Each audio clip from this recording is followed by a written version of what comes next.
आलमी इदारा सेहत ने इस वक्त सेहत को लेकर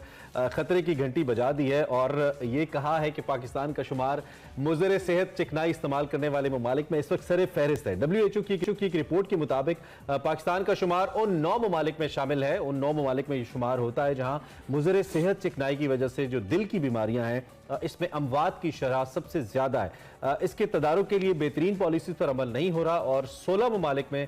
जो ट्रांस फैट है इसकी वजह से दिल की बीमारियों के बायस जो अमवात की शरह है वो वक्त के साथ साथ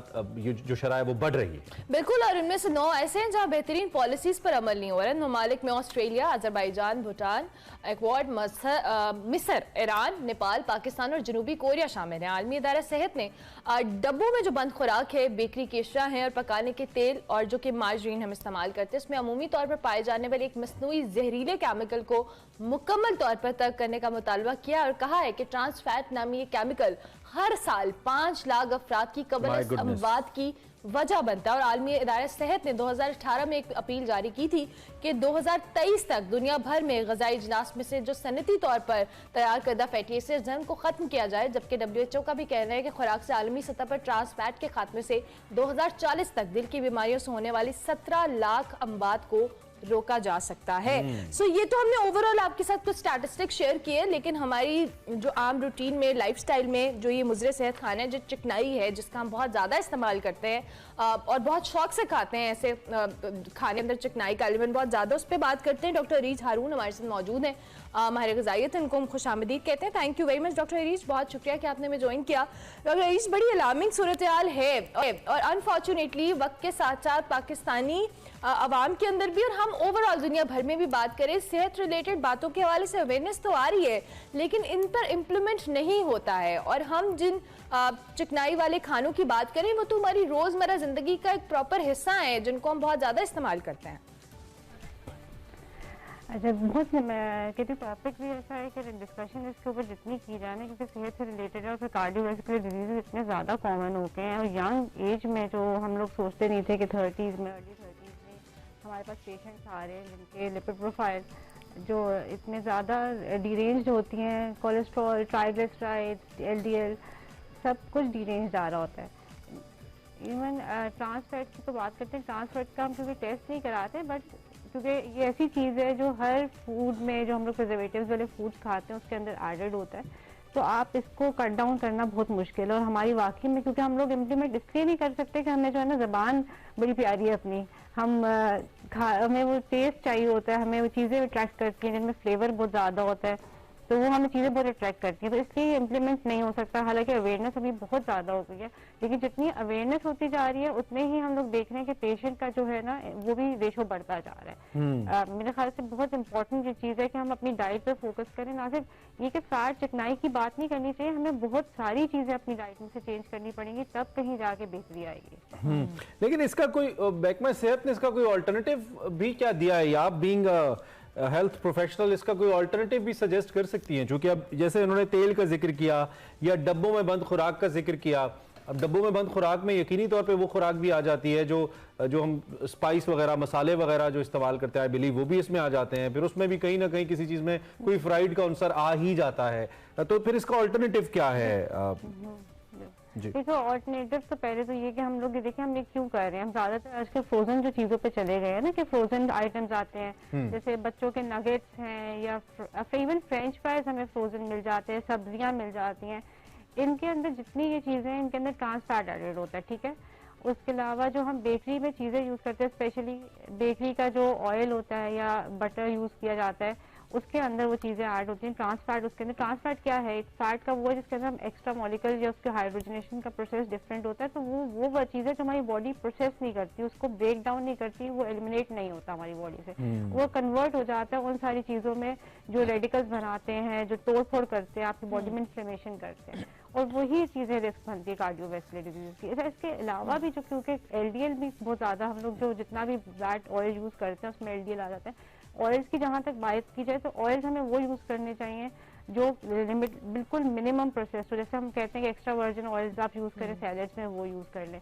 आप जो है चले जाएं नेचुरल उन चीज़ों पे। हम लोग पहले तो रिसर्च करते थे कि अपने सैचुरेटेड फैट्स नहीं लेने, लेकिन अब हम कहते हैं कि अगर आप सैचुरेटेड फैट्स ले रहे हैं, उनकी टाइमिंग और उनकी क्वांटिटी, उनका कुकिंग का टाइम उनको जितना हीट कर रहे हैं वो आप चेंज कर दें। अगर आपने फ्राइंग करनी है तो पीनट ऑयल है, ऑलिव ऑयल के ऑप्शंस हैं, वो आप यूज करें। ऑयल की क्वांटिटी कम करने के अलावा जो आपको डाइट में चेंजेस करने होते हैं वो होते हैं कि आप जितने भी रिफाइंड कार्ब्स हैं, क्योंकि वो जाके अल्टीमेटली कन्वर्ट होना शुरू हो जाते हैं फैट के अंदर, और वो हमारी आर्टरीज को ब्लॉक कर सकते हैं। क्योंकि आप अगर पूरा केमिस्ट्री देखें या आप इसकी बायोकेमिस्ट्री चेक करें तो फैट इज नॉट कि आप डायरेक्टली जो हम फैट खा रहे होते हैं वही फैट बनेगा, जो हम लोग एक्स्ट्रा कार्ब्स ले रहे होते हैं जो हमारी जरूरत नहीं थी वो भी फैट में कन्वर्ट हो जाता है, क्योंकि वैसे एनर्जी सोर्स स्टोर किया जाता है बॉडी में, और वही जाके जो है वो आर्टरीज को ब्लॉक करेगा, ट्राइग्लिसराइड्स में कन्वर्ट होगा, वही जाके जो है तोड़ फोड़ करेगा। और इसी वजह से, क्योंकि हम लोगों को कोई कॉन्सेप्ट नहीं, हम समझते चलो हमने फ्राइड चीजें तो खा दी हैं लेकिन निकाल दी अपनी लाइफ से, लेकिन हम लोग जो रोटी चावल का एक्सेस इस्तेमाल कर रहे हैं। इसमें डॉक्टर आपने ये रोटी तो बात की, लेकिन जो हम पहले प्रोसेस्ड फूड की बात कर रहे थे, जो डब्बों के खाने हैं, फ्रोजन फूड है, इसके साथ साथ जो फास्ट फूड है बच्चों की डाइट में वो बहुत ज्यादा शामिल होता है, और अनफॉर्चुनेटली वो भी फैट बनता है, जिस तरह से भी आप उसको एक्सप्लेन कर रही थी। अब बच्चों के और बड़ों में जो फास्ट फूड का रुझान है, और ये टाइम के साथ साथ ज्यादा हो रहा है, क्योंकि आपके फोन पे ऐसी एप्लीकेशंस हैं जो आपको 10 मिनट में खाना डिलीवर कर देती हैं, तो वो एक्सेसिबिलिटी बड़ी इजी हो गई है लोगों के लिए, वो उसको एक इजी एस्केप समझते हैं। सो क्या कहेंगी? अगर ओवरऑल देखें ना तो एक ट्रेंड हो गया कि हम सारे ओवरऑल लेजी हो गए, हमारी एक्टिविटी लेवल्स कम हो गए, हमने जिम तो बहुत बना लिया लेकिन हम लोग उधर तक जाते भी नहीं, और हम घर में बैठे हुए हर चीज हमें चाहिए होती है। बीइंग अ मदर मैं खुद सोचती हूँ कि मुझे लगता है कि मेजॉरिटी ऑफ मदर्स भी थोड़ी सी जो है ना वो हो गई कि रिलैक्स हो गई। पहले हमारे क्या करती थी, घर में बनाती थी, मैं ये नहीं कहती कि माँ के बर्डन करना चाहिए माँ को, लेकिन अगर आप फ्रेश फ्रूट्स और वेजिटेबल्स की तरफ जाएंगे ना, कि रॉ फॉर्म में उनको खाने की बच्चों को आप बचपन में आदत डाल दें, तो आपका अपना टाइम भी सेव होगा, आपको सब्जियां भून भून के बनानी नहीं पड़ेगी, बल्कि आपको पता होगा कि बच्चे को अगर भूख लगी है तो एक बनाना या एक एप्पल उसके आप रखें एक्सेस में तो वो खा लेगा। लेकिन हमारे बच्चों का, क्योंकि हम लोग थोड़ी सी सहूलत के चक्कर में चीजों को आदत डाल देते हैं कि बाहर से, मैं कहती हूँ नगेट्स है, पिज्जाज है, बर्गर्स है, ये सारी जो चीजें आती हैं बाहर से, ये माओ को भी सहूलत होती है, बच्चों का क्योंकि जाहिर है उनका फ्लेवर बहुत अच्छा होता है, आप किसी को भी खिलाएं तो अच्छा लगता है, तो बच्चों की हैबिट हो जाती है। बचपन से थोड़ी सी हमें जो है ना, ये मेरे ख्याल से एक वो होती है कि टीचिंग हैबिट्स हैं कि आपको नमक मिर्ची कम रखनी है, आप नेचुरल जितने फ्रूट्स की तरफ जाओगे नेचुरल। अच्छा, मुझे अब मैं थोड़ा सा, हमारे मुल्क में सारे फ्रूट्स हैं, मैं आपसे बात कर लेता हूँ थोड़ा सा लो इनकम क्लास की, जो लोग ऐसा घी इस्तेमाल करते हैं जो ऑलरेडी उनको 1200-1300 रुपए के का 2.5 किलो मिलता है, या कहना चाहिए कि 500-600 रुपए किलो मिलता है, वो मुजरे सेहत घी है, इसमें कोई दो राय नहीं है, जिसको कंपनियां लाल नीले पीले डब्बों में बेचती हैं, लेकिन वो भी अफोर्ड नहीं कर सकता, लेकिन खाना उसकी मजबूरी है, क्योंकि वो कहता है कि फिर मैं क्या खाऊं, मैं कैसे बनाऊं। मैं वंस अगेन आपसे ये पूछूंगा कि वो लो इनकम ग्रुप जो कि पहले ये मुजरे सेहत घी अफोर्ड नहीं कर सकता, वो फिर खाने के लिए क्या इस्तेमाल करे, उसके लिए क्या ऑल्टरनेटिव है कि वो अपनी रेंज में रहते हुए अपने खाने पीने की जरूरियात पूरी करे?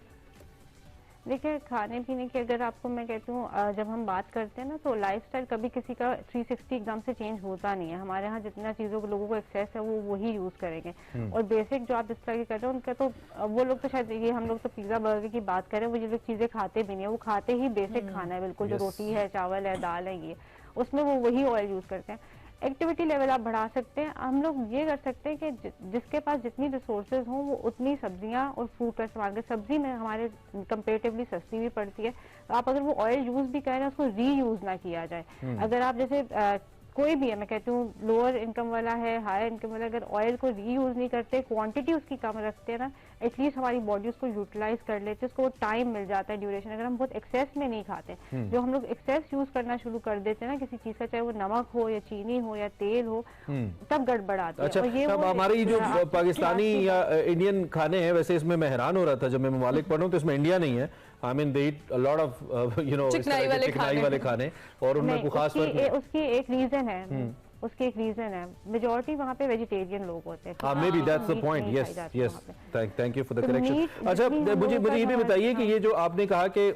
अक्सर हमारे यहाँ करी टाइप या शोरबा टाइप खाना लोग ज्यादा बनाते हैं, और गरीब बेचारे तो इसलिए भी बनाते हैं क्योंकि ज्यादा लोगों को पूरा हो जाए, लेकिन ये ट्रेंड भी है हमारे यहाँ, we like to eat that, तरी वाली चीज, करी और शोरबा जिसमें हो। तो क्या आप बीइंग हेल्थ स्पेशलिस्ट आप इसको मना करिए कि ये ना किया जाए?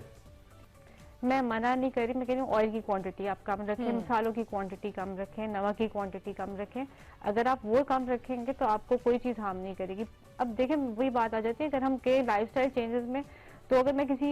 बहुत हाई इनकम वाले इंसान को कहूँ कि आप बेरीज खाएं और आप एवोकाडोस खाएं तो वो तो खा लेगा, लेकिन अगर मैं किसी उसको कहती हूँ जिसने उसको 3 टाइम पे सिर्फ रोटी ही खानी है, आप पूछे तो वो उनके पास ब्रेड्स के भी सोर्सेज नहीं होते, अंडे भी नहीं वो खा रहे होते, तो आपने उनको ही बताना है। तो उनको आप ये नहीं कहेंगे कि आप सब कुछ कट डाउन कर दें, बिकॉज ऑफ कोर्स आपको ऑयल्स चाहिए, फैट्स चाहिए अपनी एनर्जी के लिए भी। आप उनकी क्वांटिटी को फिर मना करते हैं, उनको कहते हैं क्वांटिटी कम करें, उससे उनका खर्चा भी कम हो जाएगा और उनकी सेहत भी बेहतर रहेगी, क्योंकि वो तबका होता है जो सेहत की भी चीजें अफोर्ड नहीं कर सकता। अगर खुदा खास्ता उनको कोई इशू हो जाए तो वो डॉक्टर भी अफोर्ड नहीं कर सकते या इलाज नहीं। डॉक्टर तो चलो बहुत सारे अच्छे भी होते हैं जो कंसल्टेंसी नहीं अपनी लेते, बट ऑफ कोर्स मेडिसिन लेनी है, कोई ट्रीटमेंट करानी, तो वो भी अफोर्ड नहीं कर सकते। तो उससे पहले ही अगर आप वो ऑयल मसाले बाहर के जितने मतलब उनकी क्वांटिटी आप कम कर लें, उससे आपकी सेहत बेहतर हो सकती है। Thank you very much doctor Reese, बहुत शुक्रिया कि आपने इतने टॉपिक के ऊपर हमें ज्वाइन किया और इन डिटेल गाइड किया कि अगर आप खाना खा भी रहे हैं तो उसमें जो क्वांटिटी है मसालों की, घी की, उसको कम रखें, क्योंकि ये वक्त के साथ साथ बीमारियां बहुत ज्यादा बढ़ रही हैं और आपकी सेहत के लिए नुकसानदेह है।